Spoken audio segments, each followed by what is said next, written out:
Would you prefer to grow old naturally or use cosmetic enhancements to age more gracefully? A recent poll amongst boomer women across Canada discovered that a staggering 83% of the women polled are open to exploring cosmetic help. Joining us this morning is Anne Ein, who is considering enhancement procedures, Catherine Fennell, the creative director of DesignYourself.ca, and Dr. Vince Bertucci of the Bertucci Med Spa. Thank you all for coming in. Let me get you to first talk about the categories that you divided into to ask these women in this poll.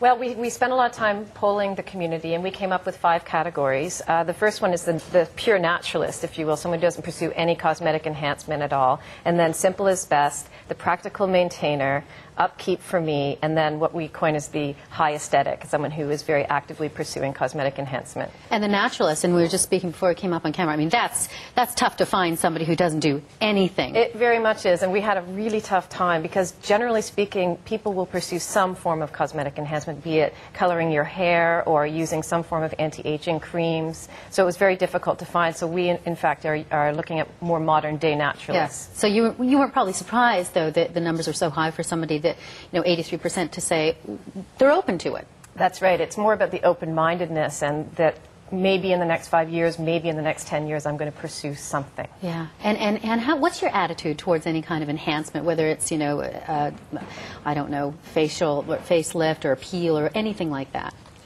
Conflicted. I think I represent a number of women that have some mixed feelings about, I want to be authentic, I want to be the real me. When somebody tells me I'm beautiful, I don't want to have to say, well, it's because of this. Yeah, yeah. And natural vanity that I've always owned up to. I think we all have a little of that. Yeah, I'm the vanity queen in my group. Oh, yeah, so the conflict ebbs and flows with me. And that's why this whole Define Yourself has been so interesting. Yeah, it really is. And Dr. Allen, because people's attitudes have changed.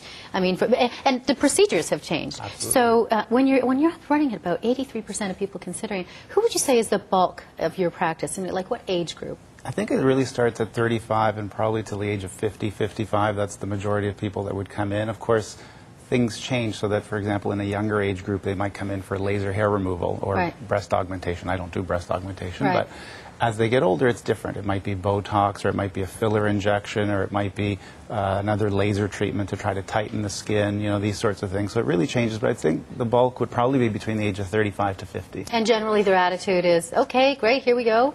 I think you get a variety, of course, and I think the poll showed that you get people with different ideas about what they should do. I think I have a skewed view because people that come in to see me are obviously thinking about it, and so they're at least prepared and they're at least open to the idea of doing something, and then we try to present the information and let them make an informed choice and see if it's really right for them. And Catherine, do you think, I mean, in terms of the questions that were asked, are women, if they have angst like Anne and they're conflicted, is it because they're worried that if they have something done, it means that they're insecure in themselves in some way? Yeah, and I think there's a lot of how I do feel versus how I should feel out there. A lot of, what would my husband think? What would my friends think? Is this something I'm going to share? Is this something that's going to be my own secret weapon? So there's a lot of, women are tough on other women as well. Yeah. And so there's a lot of pressures women feel. And we are born with certain values that come from our mother. And then we have some virtuosity that says, I'm going to grow and age naturally, and I'm not going to pursue anything. But then as you start to see the effects of aging, you go, you know what? Maybe I'm changing my mind around this. I'm not sure. So I think it's an evolution, and what we're finding is there wasn't a lot of online resources out there for the contemplation stage. What we call the contemplation is thinking that through, and how do I feel now that I'm 40? How do I feel now that I'm 50? And is that different than I felt 20 years ago? And then sharing that with other women. Do you ever remember, Anne, like what age you might have been when you first thought, maybe I should, and no, I'm not going to? I mean, because it wasn't, obviously, when we're in our 20s, we don't even think about, well, most of us don't. I think it started a little later for me because, God bless my mother, she had good skin, and I didn't have to face it as early as some people.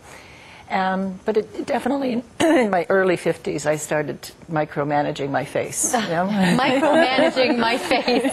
I like the term. Eye cream over here. Yeah. A little, the lips have to be, extra lipstick to make them look, the little lines not show. And it's just a progression, of course. since then. I mean, as you get older, there's more managing to do. It's certainly a fascinating study, fascinating poll, fascinating topic. Thank you all for coming in. Thank you Thank for having you. us.